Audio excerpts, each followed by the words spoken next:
உலகின் மிகவும் செல்வாக்கு மிகுந்த மருத்துவர் மற்றும் அறுவை சிகிச்சை நிபுணர் எவர்ட் ஆம்ப்ரோஸ் கிரஹாம் அவர்களுடைய வாழ்க்கை வரலாறு தான் நம்ம இந்த வீடியோவில் பார்க்க போகிறோம்.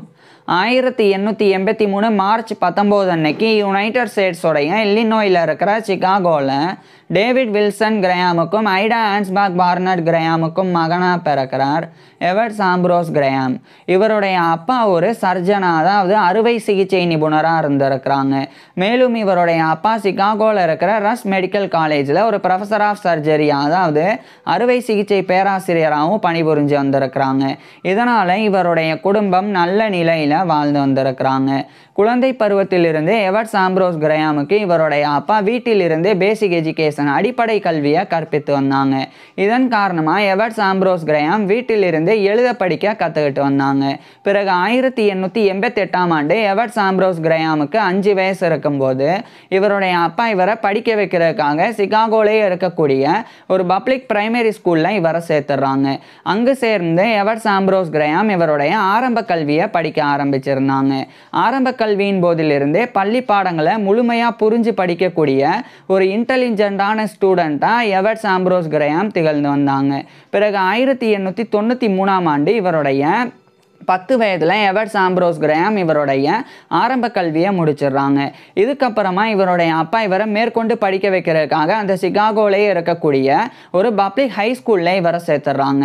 அங்கு சேர்ந்து எவர்ட் ஆம்ப்ரோஸ் கிரஹாம் இவருடைய ஹையர் எஜுகேஷன், உயர்கல்வியை படிக்க ஆரம்பிச்சிருந்தாங்க. பிறகு 3 ஆண்டுகளுக்கு அப்புறமா 1896ஆம் ஆண்டு இவருடைய 13 வயதில் எவர்ட் ஆம்ப்ரோஸ் கிரஹாம் இவருடைய மிடில் எஜுகேஷன் முடிக்கிறாங்க, அதாவது 8th கிரேட் முடிக்கிறாங்க. இதுக்கப்புறம் இவருடைய அப்பா இவருடைய உயர்கல்விக்காக சிகாகோலே இருக்கக்கூடிய லூயிஸ் இன்ஸ்டிடியூட், அங்கே இவரை சேர்த்துறாங்க. அது ஒரு ஹை ஸ்கூல் தான். ஸோ அந்த லூயிஸ் இன்ஸ்டிடியூட்டில் ஜாயின் பண்ணி எவர்ட் ஆம்ப்ரோஸ் கிரஹாம் இவருடைய ஹையர் எஜுகேஷன், உயர்கல்வியை படிக்க ஆரம்பிச்சிருந்தாங்க. குறிப்பாக 9th கிரேட்லேருந்து அந்த லூயிஸ் இன்ஸ்டிடியூட்டில் இவருடைய உயர்கல்வியை தொடர ஆரம்பிச்சிருந்தாங்க. இவருடைய உயர்கல்வியின் போது சயின்ஸ், அறிவியலில் எவர்ட் ஆம்ப்ரோஸ் கிரஹாமுக்கு அதிகமான ஆர்வம் இருந்து வந்தது. குறிப்பாக கெமிஸ்ட்ரி, பயாலஜி, வேதியியல், உயிரியல், இந்த 2 பாடங்கள்லையுமே அதிகமான ஆர்வத்தோடவும் ஈடுபாடோடவும் எவர்ட் ஆம்ப்ரோஸ் கிரஹாம் கவனம் செலுத்தி வந்தாங்க. இதுக்கப்புறமா 1900ஆம் ஆண்டு கரெக்டாக இவருடைய 17 வயதில் எவர்ட் ஆம்ப்ரோஸ் கிரஹாம் இவருடைய ஹையர் எஜுகேஷன், உயர்கல்வியை அந்த லூயிஸ் இன்ஸ்டிடியூட்டில் இருந்து முடிச்சிடுறாங்க.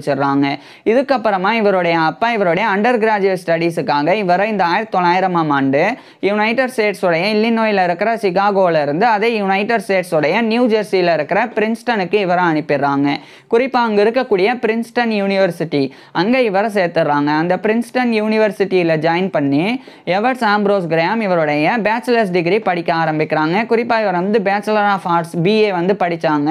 மேஜர் சப்ஜெக்டாக கெமிஸ்ட்ரி, வேதியியலை எடுத்து படித்தாங்க. அதேமாதிரி உயிரியல், பயாலஜியும் படித்து வந்தாங்க. அதாவது கெமிஸ்ட்ரி, பயாலஜி இதெல்லாம் எப்படி பேச்சுலர் ஆஃப் ஆர்ட்ஸில் இருக்குது அப்படின்னா, இந்த காலகட்டத்தில் BA பேச்சுலர் ஆஃப் ஆர்ட்ஸில் தான் chemistry, biology, zoology, botany, physics அப்படின்னு இது மாதிரி அறிவியல் பாடங்களும் இருந்தது. ஸோ இவர் பேச்சுலர் ஆஃப் ஆர்ட்ஸ் அந்த பிரின்ஸ்டன் யூனிவர்சிட்டியில் எவர்ட் ஆம்ப்ரோஸ் கிரஹாம் படித்து வந்தாங்க. இந்த நிலையில் தான் எவர்ட் ஆம்ப்ரோஸ் கிரஹாமுக்கு இவருடைய அப்பா போலவே மருத்துவம் படிக்கணும் அப்படின்ற அந்த ஒரு எண்ணம் ஏற்படுது. இதுக்கிடையில் 1904ஆம் ஆண்டு இவருடைய 21 வயதில் எவர்ட் ஆம்ப்ரோஸ் கிரஹாம் இவருடைய பேச்சுலர் ஆஃப் ஆர்ட்ஸ் BA டிகிரியை அந்த பிரின்ஸ்டன் யூனிவர்சிட்டியிலிருந்து முடிச்சிடுறாங்க. முடிச்சதுக்கு அப்புறமா இதே 1904ஆம் ஆண்டு இந்த யுனைடெட் ஸ்டேட்ஸோடைய நியூ ஜெர்சியில் இருக்கிற பிரின்ஸ்டன்ல இருந்து அதே யுனைடெட் ஸ்டேட்ஸோடைய இல்லினாய்ஸில் இருக்கிற சிகாகோக்கே இவர் கிளம்பி வந்துடுறாங்க. அங்கே வந்ததுக்கு அப்புறமா இவருடைய அப்பா ப்ரொஃபஸர் ஆஃப் சர்ஜரியாக பணிபுரியக்கூடிய அந்த ரஸ் மெடிக்கல் காலேஜ், இது சிகாகோவில் இருக்கக்கூடிய ரஸ் யூனிவர்சிட்டியோடைய ஒரு மெடிக்கல் காலேஜ். ஸோ அந்த ரஸ் மெடிக்கல் காலேஜில் இவருடைய அப்பா மூலமாக இவர் மருத்துவம் படிக்கிறதுக்காக சேர்க்கப்படுறாங்க. ஏன்னா எவர்ட் ஆம்ப்ரோஸ் கிரஹாமுக்கு மருத்துவம் படிக்கணும் அப்படின்ற எண்ணம் இருந்தனால இவருடைய அப்பா அவர் வேலை பார்க்கக்கூடிய ஒரு பேராசிரியராக பணிபுரியக்கூடிய அந்த ரஸ் மெடிக்கல் காலேஜ்லேயே இவரை சேர்த்துடுறாங்க. ஸோ அங்கு இவருடைய மருத்துவ கல்வியை படிக்க ஆரம்பிக்கிறாங்க. குறிப்பாக இவர் MD degree, doctor of medicine, அதை தான் எவர்ட் ஆம்ப்ரோஸ் கிரஹாம் படித்து வந்தாங்க. இவருடைய மருத்துவ கல்வியின் போது இவர் அனாட்டமி, உடற்கூறியல், பிசியாலஜி, உடலியல், பெத்தாலஜி, நோயியல், மெட்டீரியா மெடிக்கா, மருந்துகளினுடைய பண்புகள் குறித்து படிக்கிறது, சர்ஜரி, அறுவை சிகிச்சை, கிளினிக்கல் மெடிசன், மருத்துவம், அப்சட்ரிக்ஸ், அதாவது இந்த மகப்பேறு மருத்துவம், பிரசவம் பார்க்குறது, கைனகாலஜி, பெண் நோயியல், டிசீசஸ் ஆஃப் தி சில்ட்ரன், இது இன்னைக்கு பீடியாட்ரிக்ஸ், குழந்தை மருத்துவம் அப்படின்னு அழைக்கப்படுது. இது மாதிரி எல்லா விதமான சப்ஜெக்ட்ஸையுமே இவர் வந்து படித்து வந்தாங்க. அடுத்து 1907ஆம் ஆண்டு இவருடைய 24 வயதில் எவர்ட்ஸ் ஆம்ப்ரோஸ் கிரஹாம் வந்து இவருடைய மருத்துவ கல்வியை குறிப்பாக டாக்டர் ஆஃப் மெடிசன் அப்படின்ற MD டிகிரியை இந்த ரஷ் மெடிக்கல் காலேஜிலேருந்து இவர் முடிச்சிடுறாங்க. முடிச்சதுக்கப்புறமா அதே சிகாகோலே இருக்கக்கூடிய பிரெஸ்பிடேரியன் ஹாஸ்பிட்டல் அங்கே இவர் இன்டர்ன்ஷிப் பண்ணுறதுக்காக ஜாயின் பண்ணுறாங்க. அதாவது எவர்ட்ஸ் ஆம்ப்ரோஸ் கிரஹாம் வந்து doctor of medicine MD degree முடித்த உடனே இவர் ஒரு மருத்துவராக போய் நோயாளிகளுக்கு சிகிச்சை கொடுக்க முடியாது. அதுக்கு முன்னாடி ஒரு மருத்துவமனையில் சேர்ந்து அந்த மருத்துவமனையில் இருக்கக்கூடிய தேர்ந்த மருத்துவர்கள் நோயாளிகளுக்கு சிகிச்சை கொடுக்கறத பார்த்து பயிற்சி பெறணும். அதுதான் இன்டர்ன்ஷிப் அப்படின்றது. அதுக்கப்புறமா அந்த தேர்ந்த மருத்துவர்களினுடைய மேற்பார்வையின் கீழே அந்த மருத்துவமனையில் நோயாளிகளுக்கு சிகிச்சை கொடுக்கணும். அது ரெசிடென்சி அப்படின்றது. ஸோ அந்த ரெண்டையும் பண்ணுறதுக்காக பிரெஸ்பிடேரியன் ஹாஸ்பிட்டல் சிகாகோவில் இருக்கக்கூடிய அந்த பிரெஸ்பிடேரியன் ஹாஸ்பிட்டலில் 1907ஆம் ஆண்டு எவர்ட்ஸ் ஆம்ப்ரோஸ் கிரஹாம் வந்து ஜாயின் பண்ணுறாங்க. அந்த பிரெஸ்பிடேரியன் ஹாஸ்பிட்டலில் தான் எவர்ட்ஸ் ஆம்ப்ரோஸ் கிரஹாமுடைய அப்பாவான டேவிட் வில்சன் கிரஹாம் வந்து ஒரு சர்ஜனாக பணிபுரிஞ்சு வராங்க. ஸோ அங்கே இவருடைய இன்டர்ன்ஷிப்பாக மெடிக்கல் ட்ரைனிங்கை வந்து மேற்கொள்கிறாங்க 1908 வரைக்கும். அடுத்து 1908ஆம் ஆண்டுக்கு பிறகு ரெசிடென்சி வந்து அதே அந்த பிரெஸ்பிடேரியன் ஹாஸ்பிட்டலில் இவர் பண்ணுறாங்க. ஏற்கனவே சொன்னேன் இன்டர்ன்ஷிப் அப்படின்றது மற்ற மருத்துவர்கள் சிகிச்சை கொடுக்கறத பார்த்து பயிற்சி பெறணும். இப்போ ரெசிடென்சி அப்படின்றது மற்ற தேர்ந்த மருத்துவர்களினுடைய மேற்பார்வையின் கீழே நோயாளிகளுக்கு சிகிச்சை கொடுக்கணும். ஸோ இதையும் இவர் பண்ணுறாங்க. அடுத்து 1909ஆம் ஆண்டு எவர்ட்ஸ் ஆம்ப்ரோஸ் கிரஹாம் வந்து இவருடைய மெடிக்கல் ட்ரைனிங் இன்டர்ன்ஷிப் ரெசிடென்சி எல்லாத்தையுமே வந்து அந்த பிரெஸ்பிடேரியன் ஹாஸ்பிட்டலில் முடிச்சிடுறாங்க. முடிச்சதுக்கப்புறமா அங்கே இருக்கக்கூடிய மருத்துவர்களுக்கு இவர் ஒரு அசிஸ்டன்ட் உதவியாளராக 1909ஆம் ஆண்டிலிருந்து பணிபுரிய ஆரம்பிக்கிறாங்க. 2 ஆண்டுகளுக்கு பிறகு 1911ஆம் ஆண்டு எவர்ட்ஸ் ஆம்ப்ரோஸ் கிரஹாம் வந்து அந்த பிரெஸ்பிடேரியன் ஹாஸ்பிட்டலில் அந்த அசிஸ்டன்ட் அப்படின்ற அந்த ஒரு பதவியிலிருந்து விலகி அந்த சிகாகோலே இருக்கக்கூடிய இவர் ஏற்கனவே படித்த ரஷ் மெடிக்கல் காலேஜ் அங்கே ஒரு லெக்சரரின் சர்ஜரியாக பணிபுரிய தொடங்குறாங்க.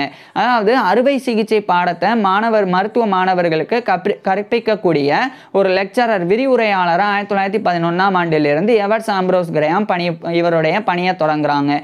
இதே காலகட்டத்தில் எவர்ட்ஸ் ஆம்ப்ரோஸ் கிரஹாம் வந்து இந்த சாரா இன்ஸ்டிடியூட் ஆஃப் கிளினிக்கல் ரிசர்ச் அங்கே வந்து ரோலாண்ட் டி வுட்ஹெட் அப்படின்ற ஒரு ஆராய்ச்சியாளர் அவர் கூட சேர்ந்து இவருடைய பெத்தலாஜிக்கல் ரிசர்ச்சை வந்து தொடங்குறாங்க. அதாவது நோயியல் ஆராய்ச்சியை தொடங்குறாங்க. இவர் மருத்துவ பாடத்திட்டத்தில் அனாட்டமி, உடற்கூறியல், பிசியாலஜி, உடலியல், பெத்தாலஜி, நோயியல் இது மாதிரி பாடங்கள் படித்தாங்க. அதில் பெத்தாலஜியில் இவர் ஆர்வம் காட்டி வந்தாங்க. பெத்தாலஜி நோயியல் அப்படின்றது நோய்க்கிருமிகள், அந்த நோய்க்கிருமிகள் ஏற்படுத்தக்கூடிய நோயினுடைய தன்மைகள் இது குறித்தெல்லாம் படிக்கிறது பெத்தாலஜி அப்படின்றது. ஸோ அதில் வந்து ரோலாண்ட் டி வுட்ஹெட் அப்படின்ற அந்த ஒரு நபர் கூட சேர்ந்து அந்த ஒரு சாரா இன்ஸ்டிடியூட் ஆஃப் கிளினிக்கல் ரிசர்ச்சில் பணிபுரிய தொடங்குறாங்க. அதே மாதிரி லெக்சரர் இன் சர்ஜரியாகவும் அந்த இவர் படித்த ரஷ் மெடிக்கல் காலேஜ் அங்கே தொடர்ந்து இவருடைய பணியை தொடர்ந்து வந்தாங்க. இந்த நிலையில் அதே சிகாகோலே இருக்கக்கூடிய யூனிவர்சிட்டி ஆஃப் சிகாகோ அங்கே வந்து இவர் கிராஜுவேட் ஸ்டூடெண்ட்டாக இவர் வந்து ஜாயின் பண்ணுறாங்க. கெமிஸ்ட்ரியில் வந்து மேற்கொண்டு இவருடைய ஸ்டடியை மேற்கொள்கிறாங்க. இந்த காலகட்டத்தில் தான் எவர்ட்ஸ் ஆம்ப்ரோஸ் கிரஹாம் வந்து அந்த ஒரு யூனிவர்சிட்டி ஆஃப் சிகாகோவில் ஹெலன் ட்ரெட்வே அப்படின்னு சொல்லி ஒரு பெண்ணை மீட் பண்ணுறாங்க. இந்த ஹெலன் ட்ரெட்வே 1890ஆம் ஆண்டு பிறந்தவங்க. எவர்ட்ஸ் ஆம்ப்ரோஸ் கிரஹாமை விட 7 வயசு கம்மி. அவங்க வந்து ஒரு பயோகெமிஸ்ட், ஃபீமேல் பயோகெமிஸ்ட், பெண் உயிர் வேதியியலாளராக இருந்தாங்க. மேலும் ஒரு பெண் மருந்தியல் நிபுணராகவும் இருந்தாங்க. அதாவது ஃபீமேல் ஃபார்மகாலஜிஸ்டாகவும் இருந்தாங்க. அவங்களும் அப்போ தான் அங்கே படிச்சுட்டு வந்தாங்க. ஸோ அப்போ அவங்கள வந்து பார்த்த பிறகு எவர்ட்ஸ் ஆம்ப்ரோஸ் கிரஹாம் வந்து அந்த பெண்ணை நேசிக்க ஆரம்பிக்கிறாங்க. அந்த பெண்ணும் எவர்ட்ஸ் ஆம்ப்ரோஸ் கிரஹாமை மனசார நேசிக்க ஆரம்பிக்கிறாங்க. இது ஒரு படம் இருக்கு. 1914ஆம் ஆண்டு முதல் உலகப்போர், ஃபர்ஸ்ட் வேர்ல்டு வார் ஆனது ஸ்டார்ட் ஆகி யூரோப்பில் மிகப்பெரிய அளவில் அது வந்து நடக்க தொடங்குது. இதுக்கிடையில் 1914ஆம் ஆண்டு அந்த ரோலாண்ட் டி வுட்ஹெட் அவர் கூட சேர்ந்து பண்ண அந்த ரிசர்ச்சை வந்து எவர்ட்ஸ் ஆம்ப்ரோஸ் கிரஹாம் வந்து கம்ப்ளீட் பண்ணுறாங்க. இதுக்கப்புறமா 1915ஆம் ஆண்டு அமெரிக்கன் காலேஜ் ஆஃப் சர்ஜன்ஸ் அதனுடைய ஃபெல்லோஷிப்பை இவர் வந்து பெறாங்க. ஸோ இவருக்கு ஃபெல்லோஷிப் வழங்கப்படுது. Fellow of the American College of Surgeons FACS அப்படின்ற அந்த ஒரு பட்டத்தை கௌரவத்தை 1915ஆம் ஆண்டு எவர்ட்ஸ் ஆம்ப்ரோஸ் கிரஹாம் பெறாங்க. இதுக்கப்புறமா 1916ஆம் ஆண்டு கிட்டத்தட்ட இவருடைய 33 வயதில் எவர்ட்ஸ் ஆம்ப்ரோஸ் ஆம்ப்ரோஸ் கிரஹாம் வந்து அந்த ஹெலன் ட்ரெட்வே அப்படின்ற அந்த ஒரு பெண்ணை திருமணம் பண்ணிக்கிறாங்க. அப்போ அந்த பெண்ணுக்கு 26 வயது இருந்தது.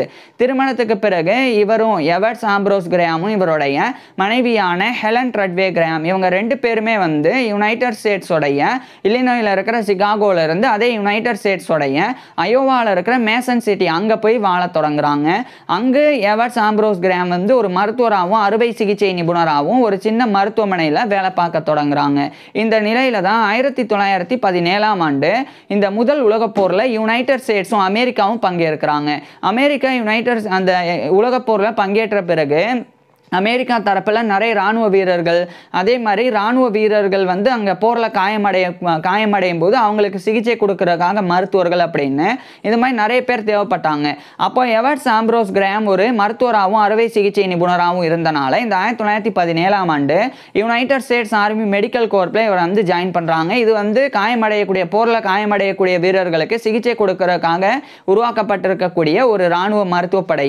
ஸோ அதில் இவர் வந்து ஜாயின் பண்ணுறாங்க. எவர்ட்ஸ் ஆம்ப்ரோஸ் கிரஹாம் வந்து ஜாயின் பண்ணுறாங்க. இந்த காலகட்டத்தில் எவர்ட்ஸ் ஆம்ப்ரோஸ் கிரஹாமுடைய மனைவி வந்து கர்ப்பமாக இருந்தாங்க. ஸோ அந்த ஒரு சூழ்நிலையிலும் கூட எவர்ட்ஸ் ஆம்ப்ரோஸ் கிரஹாம் வந்து போரில் பங்கேற்கிறதுக்காக போகிறாங்க. ஆரம்பத்தில் இவர் யுனைடெட் ஸ்டேட்ஸில் இருக்கிற வெர்ஜீனியா அங்கே இருக்கக்கூடிய கேம்ப் அப்படின்ற ஒரு கேம்ப்லி அப்படின்ற இடம் அது இன்னைக்கு ஃபோர்ட்லி அப்படின்னு அழைக்கப்படுது. அங்கே இவருடைய அந்த மெடிக்கல் ட்ரைனிங் இராணுவத்தில் எப்படி மருத்துவ சிகிச்சையெல்லாம் கொடுக்கறது அதுக்குண்டான பயிற்சியை பெற்றாங்க. அதுக்கப்புறம் 1918ஆம் ஆண்டு எவர்ட்ஸ் ஆம்ப்ரோஸ் கிரஹாம் வந்து யுனைடெட் ஸ்டேட்ஸில் இருந்து ஃப்ரான்ஸுக்கு அனுப்பப்படுறாங்க. ஏன்னா அங்கே தான் வந்து போர் பயங்கர தீவிரமாக நடக்குது. ஸோ அங்கே இவர் அனுப்பப்படுறாங்க. அங்கே இவர் அனுப்பப்படும் போது ஒரு மேஜராக இவர் வந்து இருந்தாங்க ஆர்மி ரேங்கில். ஸோ மேஜராக இந்த ஒரு United states army medical core தரப்பிலிருந்து 1918 அங்கே பிரான்ஸுக்கு போகிறாங்க. இந்த 1918ஆம் ஆண்டு தான் எவர்ட்ஸ் ஆம்ப்ரோஸ் கிரஹாமுடைய மனைவியான அந்த ஹெலன் ட்ரெட்வே கிரஹாம் ஸோ அந்த இவங்களுக்கு வந்து ஒரு மகன் வந்து பிறக்கிறாங்க. ஸோ இவருக்கு எவர்ட்ஸ் ஆம்ப்ரோஸ் கிரஹாமுக்கு இவருடைய மனைவியான ஹெலன் ட்ரெட்வே கிரஹாம் இவங்க 2 பேருக்கும் 1918ஆம் ஆண்டு ஒரு ஆண் குழந்தை பிறந்தது. அந்த ஆண் குழந்தைக்கு டேவிட் ட்ரெட்வே கிரஹாம் அப்படின்னு சொல்லி பேர் வைக்கிறாங்க. இந்த குழந்தைய வந்து இந்த போரில் இருந்தனால இவரால் ஆரம்பத்தில் எவர்ட்ஸ் ஆம்ப்ரோஸ் கிரஹாம் வந்து அங்கே போய் கூட பார்க்கல, முழுமையாக போரில் ஈடுபட்டாங்க. குறிப்பாக இந்த காலகட்டத்தில் நிறைய இராணுவ வீரர்களுக்கு இன்ஃப்ளூயன்ஸா பேண்டமிக்னால பாதிக்கப்பட்டாங்க நிறைய இராணுவ வீரர்கள். அது மட்டும் இல்லாமல் அவங்களுக்கு எம்பைமா தொற்றும் ஏற்பட்டது. எம்பைமா அப்படின்றது இந்த ப்ளூரல் கேவிட்டி உடம்பில் இருக்கக்கூடிய குழிகளில் சீல் வந்து படிஞ்சிரும். ஸோ அதை அந்த மாதிரி வந்து லிக்யூட் வந்து வெள்ளை திரவம் வந்து இருக்கும். ஸோ அதனால் பெரிய பாதிப்பெல்லாம் ஏற்பட்டது. அப்போ அதுக்குண்டான ஒரு சிகிச்சை முறையை ஒரு சர்ஜிக்கல் டெக்னிக்கை இவர் வந்து எவர்ட்ஸ் ஆம்ப்ரோஸ் கிரஹாம் வந்து கண்டறிகிறாங்க. அதை இந்த 1918ஆம் ஆண்டு அங்கே இராணுவ வீரர்கள் எம்பைமானால் பாதிக்கப்பட்டிருக்கும் போது அவங்களுக்கு அந்த பாதிப்பிலிருந்து மீண்டு வர்றதுக்குண்டான அந்த உதவியை இவர் வந்து செஞ்சாங்க. ஸோ இதனாலே இவர் பெரிய கௌரவத்தையும் பெற்றாங்க. குறிப்பாக இவர் ஒரு கமாண்டராக மேஜர் அப்படின்ற பொறுப்பிலிருந்து கமாண்டராக நியமிக்கப்பட்டாங்க. அங்கே பிரான்ஸில் இருக்கக்கூடிய United states army evacuation hospital 34 அதில் இவர் ஈடுபட்டு மிகப்பெரிய அளவில் போர் நடக்கக்கூடிய இடத்துல இருந்து ஹாஸ்பிட்டலை வேறு ஒரு இடத்துக்கு மாற்றக்கூடிய அந்த ஒரு நிகழ்வுலையும் இவர் ஈடுபட்டாங்க. இந்த நிலையில தான் இதே 1918ஆம் ஆண்டோட இறுதி காலகட்டத்தில் முதல் உலகப் போர் முடிவடைஞ்சிருது. முதல் உலகப் போர் முடிவடைஞ்சதுக்கு அப்புறமா எவர்ட்ஸ் ஆம்ப்ரோஸ் கிரஹாம் வந்து அந்த ஆர்மியிலேருந்து வெளியேறாங்க. குறிப்பாக 1918ஆம் ஆண்டு முதல் உலகப் போர் முடிவடைஞ்சிருந்தாலும் 1919ஆம் ஆண்டு தான் army, navy, army medical corp இதெல்லாமே வந்து டிமொபைலைஸ் பண்ணப்பட்டது. ஸோ 1919ஆம் ஆண்டு எவர்ட்ஸ் ஆம்ப்ரோஸ் கிரஹாம் வந்து போரில் இருந்து விலகி இவர் பிரான்ஸில் இருந்து யுனைடெட் ஸ்டேட்ஸோடைய அயோவாவில் இருக்கிற மேசன் சிட்டிக்கு வந்து இவருடைய மகனை அப்போ தான் பார்க்குறாங்க. அதுக்கப்புறம் இவங்க நேராக அந்த யுனைடெட் ஸ்டேட்ஸோடைய அயோவாவில் இருக்கிற மேசனில் இருந்து அதே யுனைடெட் ஸ்டேட்ஸோடைய மிசௌரியில் இருக்கக்கூடிய செயின்ட் லூயிஸ் அப்படின்ற ஒரு சிட்டி அங்கே இவருடைய மனைவி குழந்தையை அழைச்சிட்டு இவர் எவர்ட்ஸ் ஆம்ப்ரோஸ் கிரஹாம் வந்து போயிடுறாங்க. அங்கே போனதுக்கு அப்புறமா அதே 1919ஆம் ஆண்டு செயின்ட் லூயிஸில் இருக்கக்கூடிய Washington University in Saint Louis அதனுடைய மெடிக்கல் ஸ்கூலான Washington University School of Medicine அங்கே இவர் ஒரு பிக்ஸ்பி ப்ரொஃபஸர் ஆஃப் சர்ஜரியாக நியமிக்கப்படுறாங்க. அதாவது இவர் வந்து அறுவை சிகிச்சை பேராசிரியராக நியமிக்கப்படுறாங்க. மிஸ்டர் பிக்ஸ்பி அப்படின்னு ஒரு நபர் அவர் இறந்த பிறகு அவரை கௌரவப்படுத்துறதுக்காக அவருடைய பேரில் ஒரு அறுவை சிகிச்சை பேராசிரியர் பதவி இந்த வாஷிங்டன் யூனிவர்சிட்டியில் உருவாக்கப்பட்டிருந்தது. அந்த ஒரு பதவியில் தான் எவர்ட்ஸ் ஆம்ப்ரோஸ் கிரஹாம் 1919ஆம் ஆண்டு நியமிக்கப்படுறாங்க. ஸோ இவர் வந்து பிக்ஸ்பி ப்ரொஃபஸர் ஆஃப் சர்ஜரி அப்படின்ற அந்த ஒரு பேராசிரியர் பொறுப்பு அறுவை சிகிச்சை பேராசிரியராக இவருடைய பணியை 1919ஆம் ஆண்டு தொடங்குறாங்க. மேலும் அந்த செயின்ட் லூயிஸ்லேயே இருக்கக்கூடிய பான்ஸ் ஜூயிஸ் ஹாஸ்பிட்டல், அது அந்த காலகட்டத்தில் பான்ஸ் ஹாஸ்பிட்டல் அப்படின்னு அழைக்கப்பட்டது. இது வந்து ஒரு medical centre, teaching medical centre. அங்கே ஒரு சீஃப் ஆஃப் சர்ஜரியாகவும் இவர் நியமிக்கப்படுறாங்க. ஸோ தலைமை அறுவை சிகிச்சை நிபுணராகவும் நியமிக்கப்படுறாங்க.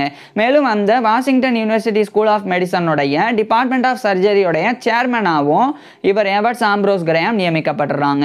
இதுக்கப்புறம் 1920ஆம் ஆண்டு ஒரு முக்கியமான இந்த ஆர்கைவ்ஸ் ஆஃப் சர்ஜரி அப்படின்னு சொல்லி ஒரு ஜேர்னல், அந்த ஆர்கைவ்ஸ் ஆஃப் சர்ஜரியோடைய board of editorial and advisory, அந்த போர்டில் இவர் ஒரு முக்கியமான பொறுப்பில் இவர் வந்து 1920ஆம் ஆண்டு ஜாயின் பண்ணுறாங்க. இதை தொடர்ந்து 1921ஆம் ஆண்டு எவர்ட்ஸ் ஆம்ப்ரோஸ் கிரஹாமுக்கும் இவருடைய மனைவியான ஹெலன் ட்ரெட்வே கிரஹாமுக்கும் ரெண்டாவதாக எவர்ட்ஸ் ஆம்ப்ரோஸ் கிரஹாம் ஜூனியர் அப்படின்னு இன்னொரு ஒரு ஆண் குழந்தை பிறந்தது. ஸோ எவர்ட்ஸ் ஆம்ப்ரோஸ் கிரஹாம் வந்து இவருடைய ரெண்டாவது மகனுக்கு இவருடைய பேரே வச்சாங்க. அதனால் அந்த குழந்தை வந்து ஜூனியர் அப்படின்னு பெயரிடப்பட்டது. இது ஒரு புறம் இருக்க, எவர்ட்ஸ் ஆம்ப்ரோஸ் கிரஹாம் வந்து நிறைய ரிசர்ச்லையும் ஈடுபட தொடங்குறாங்க. குறிப்பாக இவர் வந்து இந்த கேன்சர் குறித்து, கார்சினோமா புற்றுநோய் குறித்த ஆராய்ச்சியில் இவர் ஈடுபட தொடங்குறாங்க.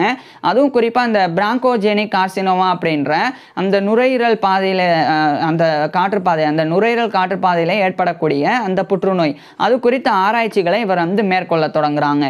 இதே காலகட்டத்தில் இந்த கால் பிளாடர் அப்படின்ற முக்கியமான இந்த பித்தப்பை, அதாவது பித்தப்பை அப்படின்னா ஒன்றும் கிடையாது, கல்லீரலுக்கு கீழே இருக்குது. கல்லீரல்லேருந்து பித்த நீர் வெளிவந்து அந்த பித்தப்பையில் வந்து சேகரிக்கப்படும். நம்ம வந்து கொழுப்பு சார்ந்த உணவுகள் மேற்கொள்ளும் போது அந்த கொழுப்பை கரைக்கிறதுக்காக அந்த பித்தப்பையிலிருந்து பித்த நீர் வெளிவந்து அந்த கொழுப்பை வந்து கரைக்கும், ஜீரணிக்கும். இதுதான் அந்த பித்தப்பை, கால் பிளாடர் அப்படின்றது.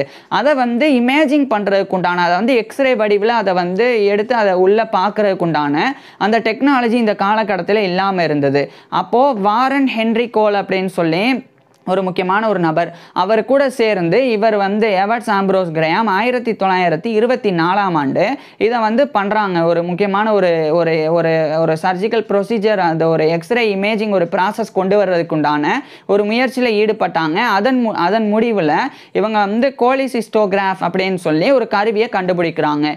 இது வந்து நேரடியாக இப்போ ஒரு மனிதன் இருக்கிறாங்க, அவங்களுடைய பித்தப்பையை வந்து இமேஜிங் பண்ணணும், எக்ஸ்ரே வடிவில் எடுக்கணும்னா இந்த ஒரு கோலிசிஸ்டோகிராஃபி அப்படின்றது உதவ ஆரம்பிக்குது. இது 1924ஆம் ஆண்டு அந்த வாரன் ஹென்ரி கோல் கூட இணைஞ்சு இவர் வந்து பண்ணாங்க, எவர்ட்ஸ் ஆம்ப்ரோஸ் கிரஹாம் பண்ணாங்க. மேலும் அந்த கால் பிளாடரில் ஸ்டோன் இருக்கா, கால் ஸ்டோன் அப்படின்ற பித்தப்பை கல் இருக்கா அப்படின்றத டிடெக்ட் பண்ணுறதுக்கு உண்டான, அதை வந்து கண்டறியறதுக்குண்டான ஒரு கருவியாகவும் இந்த கோலிசிஸ்டோகிராஃபி இருந்தது. ஸோ இது 1924ஆம் ஆண்டு கண்டுபிடிக்கப்பட்டது. வாரன் ஹென்ரி கோல்னாலையும் எவர்ட்ஸ் ஆம்ப்ரோஸ் கிரஹாம்னாலையும் இது மிகப்பெரிய ஒரு சாதனை. இது ஒரு புறம் இருக்க, 1925ஆம் ஆண்டு எவர்ட்ஸ் ஆம்ப்ரோஸ் கிரஹாமுடைய அப்பாவான டேவிட் வில்சன் கிரஹாம் அவருடைய கிட்டத்தட்ட 82 வயதில் இறந்து போயிடுறாங்க.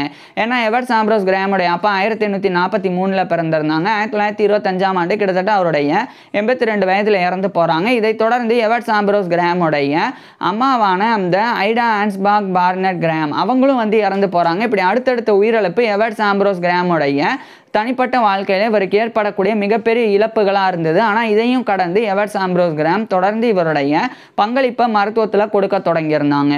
குறிப்பாக 1926ஆம் ஆண்டு இயர் புக் ஆஃப் சர்ஜரி, அது வந்து year book of general surgery அப்படின்னும் அழைக்கப்படும், அதனுடைய ஒரு எடிட்டராக 1926ஆம் ஆண்டு இவர் எவர்ட்ஸ் ஆம்ப்ரோஸ் கிரஹாம் நியமிக்கப்படுறாங்க. அங்கிருந்து 2 ஆண்டுகளுக்கு பிறகு அமெரிக்கன் அசோசியேஷன் ஃபார் தெராசிக் சர்ஜரி, இது வந்து அமெரிக்கன் அசோசியேஷன் ஆஃப் தெராசிக் சர்ஜரி இல்லைனா அமெரிக்கன் அசோசியேஷன் ஃபார் தெராசிக் சர்ஜன்ஸ் அப்படின்னு கூட அழைக்கப்படும், அதனுடைய ஒரு பிரசிடெண்டாக 1928ஆம் ஆண்டு இவர் வந்து எவர்ட்ஸ் ஆம்ப்ரோஸ் கிரஹாம் வந்து நியமிக்கப்படுறாங்க. அடுத்து அங்கிருந்து 3 ஆண்டுகளுக்கு பிறகு 1931ஆம் ஆண்டு இந்த ஜேர்னல் ஆஃப் தெராசிக் சர்ஜரி அதில் ஒரு எடிட்டராகவும் 1931ஆம் ஆண்டு எவர்ட்ஸ் ஆம்ப்ரோஸ் கிரஹாம் நியமிக்கப்படுறாங்க. அங்கிருந்து 2 ஆண்டுகளுக்கு பிறகு ஒரு முக்கியமான ஒரு விஷயத்தை எவர்ட்ஸ் ஆம்ப்ரோஸ் கிரஹாம் பண்ணுறாங்க. அதாவது ஜேம்ஸ் லீ கில்மோர் அப்படின்னு சொல்லி ஒரு மருத்துவர், அவர் வந்து ஒரு மகப்பேறு மருத்துவர் மற்றும் பெண் நோயியல் நிபுணர், அதாவது அந்த பிரசவத்தின் போது பெண்களுக்கு சிகிச்சை கொடுக்கக்கூடிய மருத்துவர். அந்த ஜேம்ஸ் லீ கில்மர் வந்து 1885ஆம் ஆண்டு இந்த காலகட்டத்தில் பிறந்தவர். எவர்ட்ஸ் ஆம்ப்ரோஸ் கிரஹாமை விட 2 வயசு கிட்டத்தட்ட கம்மி. ஸோ அவர் வந்து இந்த பிராங்கோஜெனிக் கார்சினோமானால் பாதிக்கப்பட்டிருந்தாங்க. அதாவது பிராங்கோஜெனிக் கார்சினோமா அப்படின்றது இந்த நுரையீரலுக்கும் நம்மளுடைய வாயிலிருந்து நுரையீரலுக்கு, நம்ம மூக்கிலிருந்து நுரையீரலுக்கு போகக்கூடிய அந்த பாதை, குறிப்பாக வந்து நம்ம சுவாசிக்கும் போது அது போகக்கூடிய பாதை அந்த ஏர்வே அதுதான் வந்து இந்த பிராங்கோஜெனிக் அப்படின்றது. அதில் புற்றுநோய் ஏற்பட்டிருந்தது, அதுதான் பிராங்கோஜெனிக் கார்சினோமா அப்படின்றது. ஸோ அதை வந்து நீக்கணும் அப்படின்னா 2 நுரையீரல் ஒவ்வொரு மனிதனுக்கும் இருக்குது. அந்த 2 நுரையீரலில் ஒரு நுரையீரலில் அந்த பாதிப்பு இருந்தது. ஸோ அந்த நுரையீரலை பாதிக்கப்பட்ட நுரையீரலை சர்ஜரி மூலமாக நீக்கணும். அந்த ஒரு ப்ராசஸ் தான் 1933ஆம் ஆண்டு எவர்ட்ஸ் ஆம்ப்ரோஸ் கிரஹாம் வந்து தைரியமாக எடுத்துக்கிறாங்க. இதுக்கு முன்னாடி இந்த மாதிரி பண்ணப்பட்டதே கிடையாது.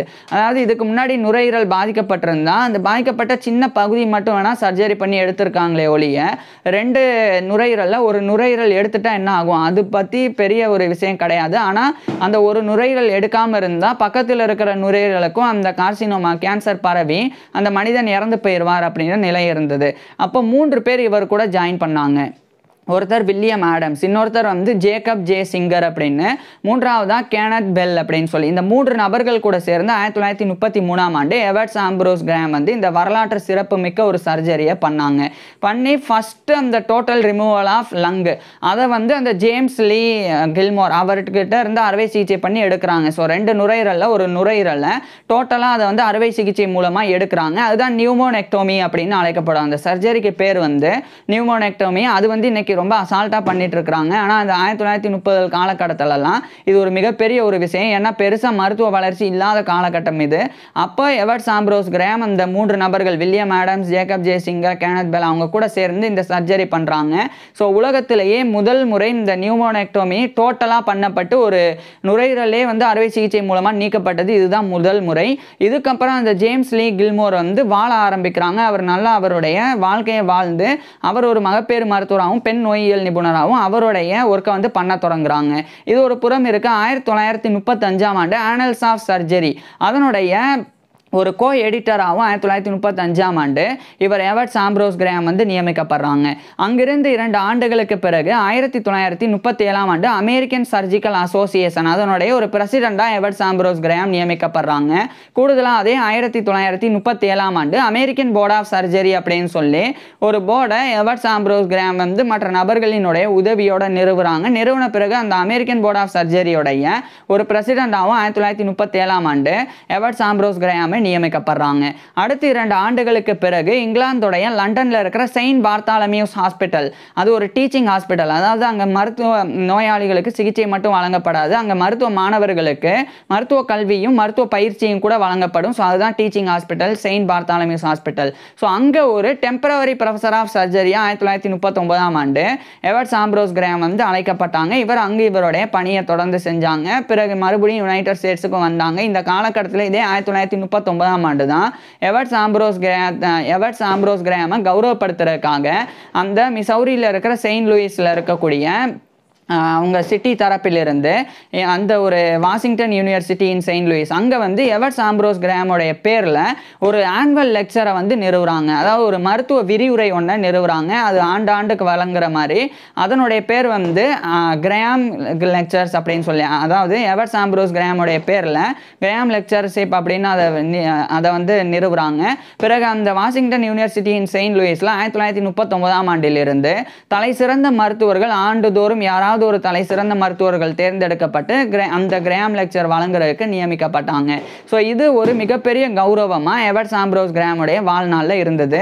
இது ஒரு புறம் இருக்க. இந்த 1939ஆம் ஆண்டுலாம் 2ஆம் உலகப் போரும் தொடங்கினது. இதெல்லாம் நடந்து வந்தாலும் 1940 காலகட்டத்தில் எவர்ட்ஸ் ஆம்ப்ரோஸ் கிரஹாம் வந்து பல கௌரவங்கள் பெற்றாங்க. குறிப்பாக அமெரிக்கன் காலேஜ் ஆஃப் சர்ஜன்ஸ் அதனுடைய ஒரு பிரசிடெண்டாகவும் 1940ஆம் ஆண்டு எவர்ட்ஸ் ஆம்ப்ரோஸ் கிரஹாம் நியமிக்கப்பட்டாங்க. அந்த பதவியில் 1941 வரைக்கும் எவர்ட்ஸ் ஆம்ப்ரோஸ் கிரஹாம் இருந்தாங்க. இதுக்கப்புறம் இதே 1941ஆம் ஆண்டு அமெரிக்கன் பிலோசாபிக்கல் சொசைட்டி அதனுடைய ஒரு மெம்பராகவும் United States National Academy of Sciences அதனுடைய ஒரு மெம்பராகவும் எவர்ட்ஸ் ஆம்ப்ரோஸ் கிரஹாம் வந்து நியமிக்கப்பட்டாங்க. ஸோ அந்த 2 ஒன்று அமெரிக்கன் பிலோசாபிக்கல் சொசைட்டி, இன்னொன்று வந்து United States National Academy of Sciences. ரெண்டுத்துலையுமே மெம்பராக இந்த 1941ஆம் ஆண்டு எவர்ட்ஸ் ஆம்ப்ரோஸ் கிரஹாம் நியமிக்கப்பட்டாங்க. இதைத் தொடர்ந்து 1942ஆம் ஆண்டு இங்கிலாந்துடைய லண்டனில் இருக்கிற royal college of surgeons of England அவங்க தரப்பிலிருந்து இவருக்கு வந்து லிஸ்டர் மெடல் வந்து வழங்குறாங்க. இவரை கௌரவப்படுத்துறதுக்காக, குறிப்பாக இவர் சர்ஜிக்கலில் பண்ண சாதனைகளுக்காக இவருக்கு இந்த ஒரு கௌரவத்தை வழங்குறாங்க. அதுக்கப்புறம் கூடுதலாக 1943ஆம் ஆண்டு அந்த Royal college of surgeons of இங்கிலாந்துடைய ஒரு ஹானரி ஃபெல்லோவாகவே இவர் எவர்ட்ஸ் ஆம்ப்ரோஸ் கிரஹாம் நியமிக்கப்படுறாங்க. அடுத்து 2 ஆண்டுகளுக்கு பிறகு 1945ஆம் ஆண்டு இந்த ஆர்கைவ்ஸ் ஆஃப் சர்ஜரி அதனுடைய போர்ட் ஆஃப் எடிட்டோரியல் அதிலிருந்து இவர் வந்து விலகுறாங்க. மேலும் 1947 இந்த காலகட்டத்தில் அந்த Royal college of surgeons of England அதனுடைய ஒரு லிஸ்டர் ஒரேட்டராக இவர் நியமிக்கப்படுறாங்க. அதாவது ஜோசப் லிஸ்டர் அப்படின்னு ஒரு தலை சிறந்த அறுவை சிகிச்சை நிபுணர். அவர் தான் ஆன்டிசெப்டிக் பயனியர். அந்த ஜோசப் லிஸ்டருடைய வாழ்க்கை வரலாறு நம்ம ஏற்கனவே பார்த்துருக்குறோம். அவர் இறந்த பிறகு அவருடைய பேரில் ஒரு விரிவுரை லிஸ்டர் ஒரேசன் அப்படின்னு சொல்லி royal college of surgeons of இங்கிலாந்தில் வருடம் வந்து வழங்கப்படும். அப்போ தலை சிறந்த அறுவை சிகிச்சை நிபுணர்கள் தேர்ந்தெடுக்கப்படுவாங்க. எப்படி எவர்ட்ஸ் ஆம்ப்ரோஸ் கிரஹாமுடைய பேரில் வாஷிங்டன் யூனிவர்சிட்டியில் உருவாக்கப்பட்டதோ அந்த மாதிரி தான். ஸோ அந்த மாதிரி லிஸ்டர் ஒரேசனில் 1947ஆம் ஆண்டு எவர்ட்ஸ் ஆம்ப்ரோஸ் கிரஹாம் நியமிக்கப்பட்டாங்க. இவர் வந்து லிஸ்டர் ஒரேசன் கொடுக்கும்போது சம் ஆஸ்பெக்ட்ஸ் ஆஃப் பிராங்கோஜெனிக் கார்சினோமா அப்படின்ற அந்த டைட்டில், அதாவது நுரையீரல் புற்றுநோயின் சில அம்சங்கள் அப்படின்ற டைட்டில் இவருடைய விரிவுரை கொடுத்து அதை எழுதியும் பப்ளிஷ் பண்ணாங்க. அதை தொடர்ந்து 1948ஆம் ஆண்டு இவர் எவர்ட்ஸ் ஆம்ப்ரோஸ் கிரஹாம் வந்து இந்த interstate post graduate medical association of North America அதனுடைய ஒரு பிரசிடெண்டாக 1948 நியமிக்கப்படுறாங்க. இதை தொடர்ந்து இவர் வந்து என்ஸ் ஒயிண்டர் அப்படின்னு ஒரு ஆராய்ச்சியாளர் அவர் கூட இணைஞ்சு ஒரு முக்கிய ஆராய்ச்சியில் எவர்ட்ஸ் ஆம்ப்ரோஸ் கிரஹாம் வந்து ஈடுபட ஆரம்பிக்கிறாங்க. அதுதான் இந்த ஸ்மோக்கிங், புகைப்பிடிக்கிறது புற்றுநோயை ஏற்படுத்துமா அந்த ஒரு ஆராய்ச்சியை மேற்கொண்டாங்க. அந்த ஆராய்ச்சியின் முடிவு 1950ஆம் ஆண்டு வெளியிடப்பட்டது. அது வந்து இந்த என்ஸ் ஒயிண்டர் மற்றும் இவர் எவர்ட்ஸ் ஆம்ப்ரோஸ் கிரஹாம் இவங்க 2 பேருடைய பேரில் ஒயிண்டர் கிரஹாம் ஸ்டடி அப்படின்னு சொல்லி அது வந்து அழைக்கப்படுது. அது 1950ஆம் ஆண்டு பப்ளிஷ் பண்ணாங்க. அது குறிப்பாக journal of American medical association JAMA அந்த ஒரு ஜேர்னலில் 1950ஆம் ஆண்டு பப்ளிஷ் பண்ணாங்க. இது ஒரு மருத்துவத்தில் ஒரு லேண்ட்மார்க், அதாவது புகைப்பிடிக்கிறது நுரையீரல் புற்றுநோயை ஏற்படுத்தும் அப்படின்னு சொல்லி 1950ஆம் ஆண்டு தான் கண்டுபிடிக்கப்பட்டது. அதை எவர்ட்ஸ் ஆம்ப்ரோஸ் கிரஹாமும் அதே மாதிரி அந்த என்ஸ் ஒயிண்டர் இவங்க 2 பேரும் தான் கண்டறிஞ்சாங்க. இதில் ஒரு விஷயம் என்னன்னா, எவர்ட்ஸ் ஆம்ப்ரோஸ் கிரஹாம் வந்து இதுக்கு முன்னாடி வரைக்கும் சிகரெட் பிடிப்பாங்க. ஆனால் இந்த விஷயம் இவர் ஆராய்ச்சி பண்ணி கண்டுபிடிச்ச உடனடியாக இவர் வந்து புகைப்பிடிக்கிறத நிப்பாட்டுறாங்க. இது ஒரு புறம் இருக்கு. 1951ஆம் ஆண்டு கிட்டத்தட்ட இவருடைய 68 வயதில் எவர்ட்ஸ் ஆம்ப்ரோஸ் கிரஹாம் வந்து படிப்படியாக ரிட்டையர் ஆக ஆரம்பிக்கிறாங்க. குறிப்பாக அந்த Washington University in Saint Lewis உடைய பிக்ஸ்பி ப்ரொஃபஸர் ஆஃப் சர்ஜரி அப்படின்ற பதவியிலிருந்து ரிட்டையர் ஆகுறாங்க. ரிட்டையர் ஆன பிறகு இவர் ஒரு எமரட்டஸ் ப்ரொஃபஸராக நியமிக்கப்படுறாங்க. அதாவது இவர் ஏற்கனவே பதவி புரிஞ்ச அந்த ஒரு பதவியில் கௌரவத்தோட நியமிக்கப்படுறாங்க. இதுக்கப்புறமா எவர்ட்ஸ் ஆம்ப்ரோஸ் கிரஹாம் வந்து 1952 காலகட்டத்தில் சில முக்கியமான குறிப்பாக வந்து ஹெல்த் நீட்ஸ் ஆஃப் நேஷன் அப்படின்னு ஒரு கமிட்டி, அது பிரசிடென்டோடைய கமிட்டி, அதில் இவர் ஒரு பிரசிடென்டாகவே 1952ஆம் ஆண்டு நியமிக்கப்பட்டாங்க. அடுத்து 1953ஆம் ஆண்டு இன்டர்நேஷனல் காலேஜ் ஆஃப் சர்ஜன்ஸ் அதனுடைய ஒரு பிரசிடென்டாக இவர் எவர்ட்ஸ் ஆம்ப்ரோஸ் கிரஹாம் நியமிக்கப்பட்டாங்க. அதைத் தொடர்ந்து 1954 வரைக்கும் அந்த பொறுப்பில் இருந்தாங்க. அடுத்து 1955ஆம் ஆண்டு இன்டர்நேஷனல் சர்ஜிக்கல் சொசைட்டி அதனுடைய 16th காங்கிரஸ் அதில் 1955ஆம் ஆண்டு எவர்ட்ஸ் ஆம்ப்ரோஸ் கிரஹாம் ஒரு பிரசிடென்டாக நியமிக்கப்பட்டாங்க. இது மாதிரி பல்வேறு பொறுப்புகளில் எவர்ட்ஸ் ஆம்ப்ரோஸ் கிரஹாம் வந்து நியமிக்கப்பட்டிருந்தாங்க. இந்த நிலையில தான் துரதிர்ஷ்டவசமாக எவர்ட்ஸ் ஆம்ப்ரோஸ் கிரஹாமுக்கு புற்றுநோய், குறிப்பாக அந்த பிராங்கோஜெனிக் கார்சினோமா அப்படின்ற நுரையீரல் புற்றுநோய் இருக்குது அப்படின்றது உறுதிப்படுத்தப்படுது. ஒருவேளை எவர்ட்ஸ் ஆம்ப்ரோஸ் கிரஹாமுக்கு புகைப்பிடிச்சா அந்த மாதிரி புற்றுநோய் ஏற்படும் அப்படின்னு தெரிஞ்சிருந்தா இவர் புகைப்பிடிச்சிருக்க மாட்டாங்க. துரதிர்ஷ்டவசமாக 1950ஆம் ஆண்டு தான் இதை வந்து இவர் கண்டுபிடிக்கவே செஞ்சாங்க. இவருக்கு 67 வயது இருக்கும்போது தான். இதனால இவர் வந்து அப்போ 67 வயதில் இவர் வந்து புகைப்பிடிக்கிற நிப்பாட்டி இருந்தாலும் அதனுடைய தாக்கம் வந்து 1956 காலகட்டத்தில் தெரிஞ்சது இவருக்கு புற்றுநோயா. இதுக்கப்புறம் எவர்ட்ஸ் ஆம்ப்ரோஸ் கிரஹாம் வந்து சொன்னது முக்கியமான விஷயம், யார் புகைப்பிடிக்கிறவங்கள பார்த்தாலும் எச்சரிக்கிறது. அதாவது இப்போ புகைப்பிடிச்சா என்ன மாதிரி புற்றுநோயினால் பாதிக்கப்படுவீங்க, எனக்கு சொல்ல ஆள் இல்லை, உங்களுக்கு சொல்ல ஆள் இருக்கிறாங்க, இப்போவே அதை கைவிட்டுருங்க அப்படின்றது தான் எவர்ட்ஸ் ஆம்ப்ரோஸ் கிரஹாமுடைய கோரிக்கையாக அந்த புகைப்பிடிக்கக்கூடியவங்களுக்கு இருந்து வந்தது. இது ஒரு பக்கம் இருக்க, இவர் ரொம்ப தீவிரமாக அந்த புற்றுநோயினால் பாதிக்கப்பட்டு இறுதியாக 1957ஆம் ஆண்டு மார்ச் 4 அன்னைக்கு இவருடைய 74வது பர்த்டே வர்றதுக்கு வெறும் 15 நாட்களுக்கு முன்னாடி இவருடைய 73 வயதில் எவர்ட்ஸ் ஆம்ப்ரோஸ் கிரஹாம் வந்து இறந்து போயிடுறாங்க. ஸோ 1957 மார்ச் 4 அன்னைக்கு இவருடைய 74வது பர்த்டேக்கு 15 நாட்களுக்கு முன்னாடி இவருடைய 73 வயதில் எவர்ட்ஸ் ஆம்ப்ரோஸ் கிரஹாம் இறந்து போயிடுறாங்க. இவர் இறந்து போயிட்டாலும் எவர்ட்ஸ் ஆம்ப்ரோஸ் கிரஹாம்னால கண்டுபிடிக்கப்பட்ட நிறைய விஷயங்கள், குறிப்பாக அந்த கோலிசிஸ்டோகிராஃபியாக இருக்கட்டும், அதுக்கப்புறமா அந்த எம்பிஎம்இ அதுக்குண்டான சிகிச்சை வந்து இவர் வந்து அந்த வேர்ல்டு வாரில் கொடுத்ததாக இருக்கட்டும். அதே மாதிரி அந்த ஃபஸ்ட்டு அந்த ஒரு நியூமோனெக்டோமி அப்படின்ற சர்ஜரி, நுரையீரல் நீக்க சர்ஜரியை பண்ணதாக இருக்கட்டும். இது மாதிரி பல்வேறு சாதனைகளில் எவர்ட்ஸ் ஆம்ப்ரோஸ் கிரஹாம் வந்து பண்ணியிருக்கிறாங்க. இதனாலேயே இவர் இறந்தும் கூட இன்னைக்கு வரைக்கும் மிகப்பெரிய அளவில் போற்றப்பட்டு வராங்க. குறிப்பாக இவர் வாழும்போதே 5க்கும் மேற்பட்ட யூனிவர்சிட்டிஸ்லேருந்து இவர் வந்து கௌரவ டாக்டர் பட்டங்களை பெற்றாங்க.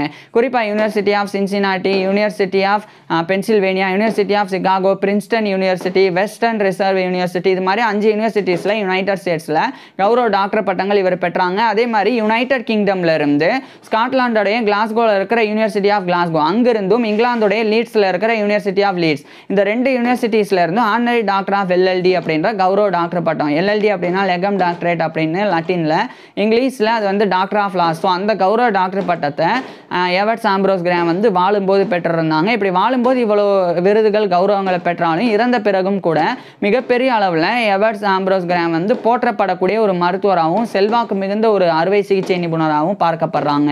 ஸோ இப்பேற்பட்ட எவர்ட்ஸ் ஆம்ப்ரோஸ் கிரஹாம் பற்றி நீங்கள் என்ன நினைக்கிறீங்க அப்படின்றத கீழே கமெண்ட்ஸில் சொல்லுங்கள். உங்களுக்கு எந்த மாதிரியான டாபிக்ஸில் எந்த மாதிரியான வீடியோஸ் வேணும் அப்படின்றதையும் கீழே கமெண்ட்ஸில் சொல்லுங்கள். ஒரே ஒரு விஷயம், இவர் கண்டுபிடிச்சிருந்தா அந்த புகைப்பிடித்தல் புற்றுநோய் ஏற்படுத்தும் அப்படின்றது இன்னைக்கு வந்து அது மிகப்பெரிய அளவில் விழிப்புணர்வு வந்து ஏற்படுத்தப்பட்டிருக்கு. இதனால் நிறைய பேர் புற்றுநோய் ஏற்படும் அப்படின்னு புகைப்பிடிக்கிறத நிப்பாட்டினவங்களும் நிறைய பேர் இருக்கிறாங்க. ஸோ அந்த மாதிரி அவங்க புற்றுநோயினால் பாதிக்கப்படாமல் இறக்காமல் அவங்க வந்து உயிர் வாழ்றதுக்கு, அவங்களுடைய உயிர் காப்பாற்றப்படுறதுக்கு எவர்ட்ஸ் ஆம்ப்ரோஸ் கிரஹாமோடைய சாதனை வந்து ஒரு கண்டுபிடிப்பு முக்கியமான காரணமாக இருக்குது. தேங்க்யூ.